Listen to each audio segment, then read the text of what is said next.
بسم اللہ الرحمن الرحیم۔ سورہ فاتحہ کا تعارف۔ مقام نزول۔ اکثر علماء کے نزدیک سورہ فاتحہ مکہ مکرمہ میں نازل ہوئی، اور ایک قول یہ ہے کہ سورہ فاتحہ 2 مرتبہ نازل ہوئی، ایک مرتبہ مکہ مکرمہ میں اور دوسری مرتبہ مدینہ منورہ میں۔ اس صورت میں 1 رکوع اور 7 آیتیں ہیں۔ اس صورت کے متعدد نام ہیں، اور ناموں کا زیادہ ہونا اس کی فضیلت اور شرف کی دلیل ہے۔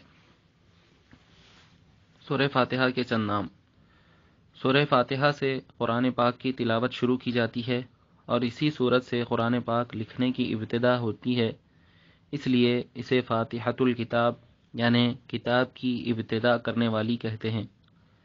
اس سورت کی ابتدا الحمدللہ سے ہوئی، اس مناسبت سے اسے سورۃ الحمد کہتے ہیں، یعنی وہ سورت جس میں اللہ تعالیٰ کی حمد بیان کی گئی ہے۔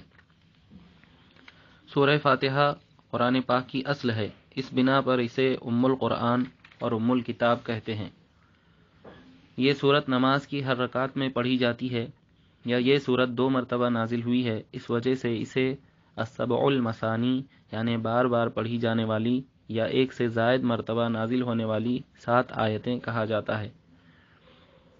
شفا کا باعث ہونے کی وجہ سے اسے سورۃ الشفا اور سورۃ الشافیہ کہتے ہیں۔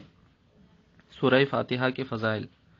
حضرت عبداللہ بن عباس رضی اللہ تعالیٰ عنہما فرماتے ہیں، ایک فرشتہ آسمان سے نازل ہوا اور اس نے سید المرسلین صلی اللہ علیہ وسلم کی بارگاہ میں سلام پیش کر کے عرض کیا، یا رسول اللہ صلی اللہ علیہ وسلم، آپ کو ان 2 نوروں کی بشارت ہو جو آپ کے علاوہ اور کسی نبی کو عطا نہیں کیے گئے، اور وہ 2 نور یہ ہیں، سورہ فاتحہ اور سورہ بقرہ کی آخری آیتیں۔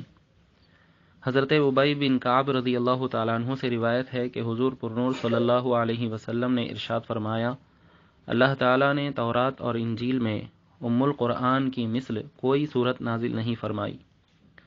حضرت عبد الملک بن عمیر رضی اللہ تعالیٰ عنہ سے روایت ہے کہ حضور نبی کریم صلی اللہ علیہ وسلم نے ارشاد فرمایا، سورہ فاتحہ ہر مرض کے لیے شفا ہے۔ سورہ فاتحہ کے مضامین۔ اس صورت میں یہ مضامین بیان کیے گئے ہیں۔ اس صورت میں اللہ تعالیٰ کی حمد و ثنا کا بیان ہے، اللہ تعالیٰ کے رب ہونے، اس کے رحمان اور رحیم ہونے، نیز مخلوق کے مرنے کے بعد دوبارہ زندہ کیے جانے اور قیامت کے دن ان کے اعمال کی جزا ملنے کا ذکر ہے۔ صرف اللہ تعالیٰ کے عبادت کا مستحق ہونے اور اس کے حقیقی مددگار ہونے کا تذکرہ ہے۔ دعا کے آداب کا بیان ہے، اور اللہ تعالیٰ سے دین حق اور صراط مستقیم کی طرف ہدایت ملنے، نیک لوگوں کے حال سے موافقت اور گمراہوں سے اجتناب کی دعا مانگنے کی تعلیم ہے۔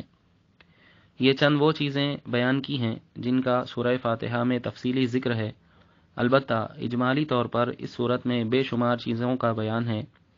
امیر المومنین حضرت علی رضی اللہ تعالیٰ عنہ فرماتے ہیں، اگر میں چاہوں تو سورہ فاتحہ کی تفسیر سے 70 اونٹ بھروا دوں۔